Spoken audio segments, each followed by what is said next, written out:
كيكة الزكريا بديزاين بسيط وحلو بنفس الوقت. راح نشرح بهذا الفيديو طريقة تركيب الصور الغذائية حول قالب الكيك، وطريقة عمل بعض المجسمات البسيطة الخاصة بالزكريا. خليكم وياي لنهاية الفيديو وإن شاء الله تستفادون من كل تفاصيله.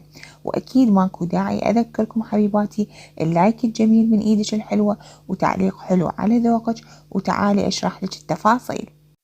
القالب اللي اشتغلته قياس 20، الارتفاع مالته تقريبا 13 أو 14. غلفت الكيكة بالكريمة، أخذت مني تقريبا كوب ونص كريمة. الكريمة المستخدمة هي كريمة بلو بيت. طريقة تحضير الكريمة مثل ما شرحت لكم إياها بأكثر من فيديو هنا على القناة. كل كوب كريمة أخلي له 3/4 الكوب مي بارد مثلج وعلى الخلاطة لمدة 10 دقائق، وبعدها أبدي أشتغل بيها.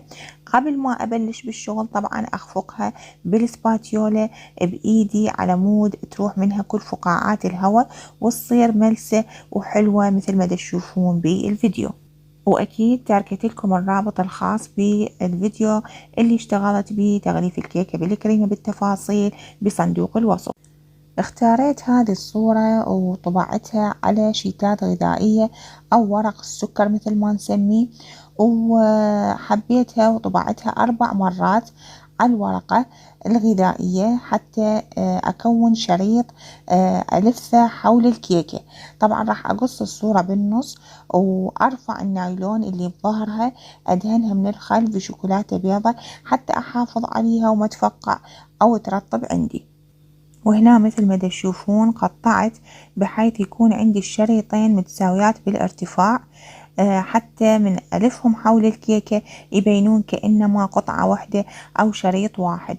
تمام. ممكن تطبعون أي صورة تعجبكم أو تشتغلون بأي ديزاين يعجبكم يعني، وتلفون الصور حول الكيكة. أنا حبيت اليوم أشتغل وياكم هذه الكيكة الخاصة بالزكريا بهذه الطريقة. هواي بنات يسألوني مرات يجيبوا لي ديزاينات بيها نماذج صور لشخص معين محطوطة على حول الكيكة بشكل مثلا شريط مع الصور أو هيك شيء، يعني صور الشخصية وتتصفط بهالطريقة حول القالب. فيسألوني شلون ممكن يسوون هذه الكيكة أو شلون ممكن أنه يصفطون هذه الصور ويطبعوها ويلزقوها. فحبيت بهذا الفيديو أشرح الفكرة حتى اللي يكون عنده هيك ديزاين أو حاب ينفذ هيك ديزاين من خلال هاي الفكرة يطبق هذا الديزاين.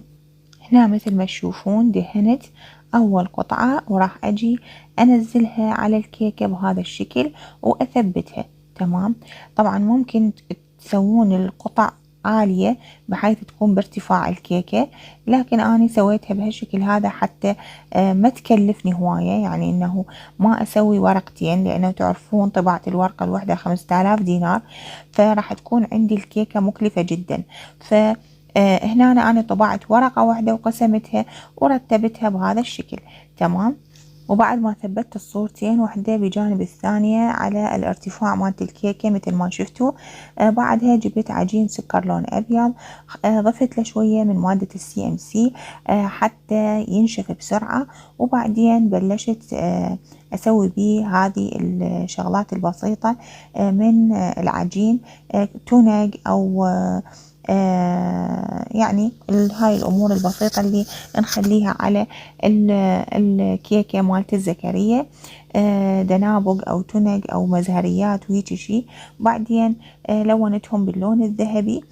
تمام. وبعدين بديت أخليهم فوق الكيكة حتى ينطوني شكل كيكة الزكريا البسيط. وهذا هو، خلصت هنا الكيكة. إن شاء الله يكون الديزاين عجبكم، وإن شاء الله حبيتوا الفكرة، وكل الهلا بكم، نورتوا القناة.